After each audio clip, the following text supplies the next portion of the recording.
Hey everyone, Tech here. Welcome to Tech's Tavern. Grab a brew, pull up a chair, and let's do a quick look, early preview sort of thingamajig for Fallen Enchantress Legendary Heroes.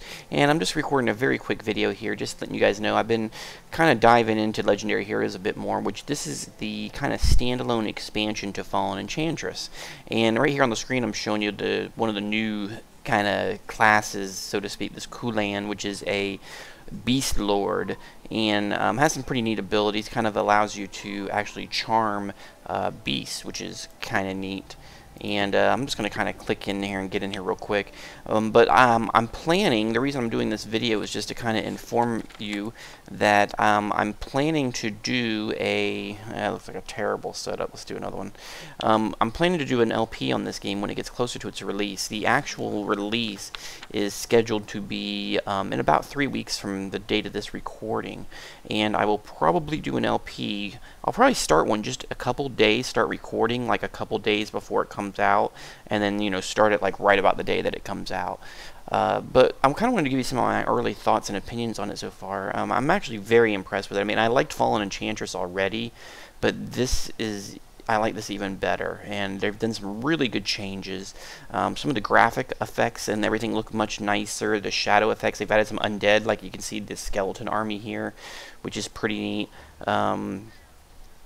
Let's do I'm not gonna really mess around a whole lot here. Let's just kind of settle this real quick, and we will then build a merchant real quick. Done. You might notice I'm playing too. I started playing with a setting to make the characters like larger on the map. You go into advanced options, and it's unit scale here, huge. I started playing with that because I like it. It makes them stand out a little better, so it's easier to kind of survey the map and see what's going on. So if you're wondering why that looks that way, but let's go around and pick a couple things up here. Ooh, that's a nice one. Do our training. I always start with, generally on my training, I always start with like civics and knowledge, administration, trading, sometimes agriculture. Ooh, that's a weird bug there. Huh, it's kind of a weird bug. That's the first time I had actually seen that, so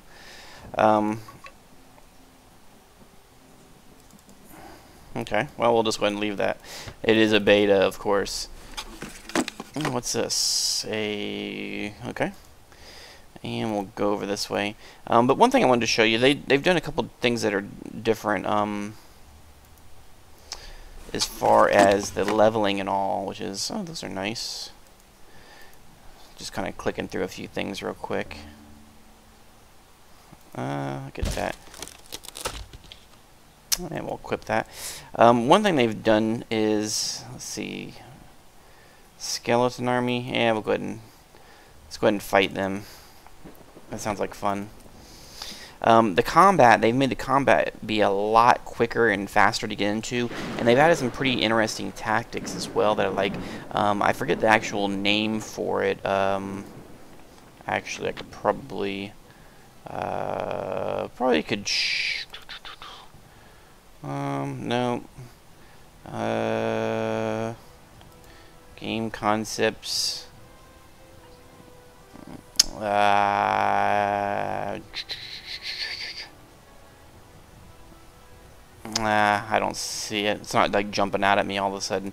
But they have this thing now where if your units are adjacent to each other, adjacent to a unit, they kind of do a gang-on type effect, which is it's pretty cool. It seems like something pretty simple, but it actually adds quite a bit to the tactics of the game, which is pretty neat. I'm gonna cast that real quick. Move these guys around. Okay, let's see, how far can they move? They can move to right there.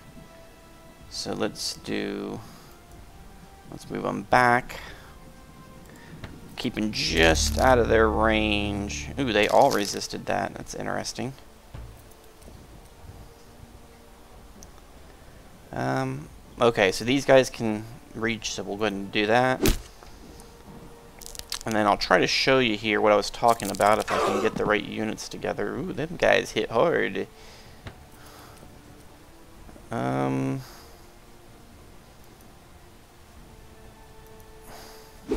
Okay, see how they were both adjacent and adjacent to the creature? That's why they both attacked like that. So again, I'll show you here. If I attack, these guys are adjacent because it's, you know, they're next to each other and they're next to these guys. If I swing here, they both swing. And so it definitely adds some more tactics as far as keeping your units together, flanking, you know, main targets, things like that. So, oh man, how did we miss that? Come on. There we go. And then after we kill this guy, I'll show you two just real quick. And this is just going to be a quick video. I'm not going to go too far in depth. You can see here they dressed this screen all up. They actually like show the experience, fill in, and everything, which is well done. And then here they have a now where you've probably seen pictures of this if you've been keeping up with the game at all, but instead of how they did it before where you would just kind of every time one of your champions leveled or your main sovereign leveled, you would just kind of get a random, hey, here's 4 random things, pick one. Now they have it where you actually kind of like, I'd say even like a MMO, you actually kind of pick a path or a class, and then that specifies the tree, so to speak, of abilities you'll get to choose from going forward. So if I pick the warrior one, it's saying I'm going to get +3 attack, and I'm going to unlock traits that enable special attacks and improve damage. So that is actually pretty cool the way they do that now. No construction, just build something. I don't care. Again, I'm just doing a quick preview here. Go in here and see what kind of fatty loot they had. And they also added this whole fame mechanic, so as you keep doing things, you keep getting fame. So no longer, interesting. And we'll equip that.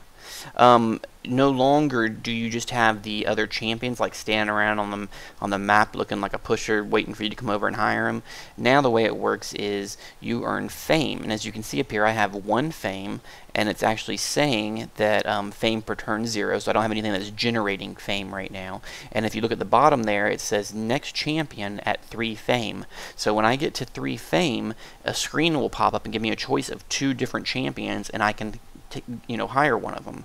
And it's a much more thematic and well done mechanic, I believe, than the way they did it before, where they were just kind of hanging out and just, whoever was standing there, that's who you got. Now you actually, as you so to speak, as your fame builds, heroes come to you to want to get in on the good side. So that's a neat mechanic the way they've done that. I really like that. So, but there's a lot of other really good changes. And again, I just wanted to do a quick video and kind of let you guys know. I'm like I said, I'm liking it a lot. Also, even just this little move thing here, if you notice, when you click around and like say click to. Say we're going to go to here, it shows you how many turns it's going to be. Now it says 1 or whatever. So that's just kind of another neat little thing that they added. It's just they basically have just taken the game and just really tweaked the heck out of it and added a lot of really good features and additions and things that just really improved the game in my opinion. So anyway, that is it. I will drop it off there, but again, expect probably here in a couple of weeks, maybe in about 2 weeks, I'll be starting a new LP on this. Between now and then, I'm going to try to dive into it and play it as much as I can, try to learn as many little strategies and ins and outs as I can between now and then hopefully get a real good LP going at that point. So again, we'll go ahead and drop it there, but I will catch you guys in the tavern next time.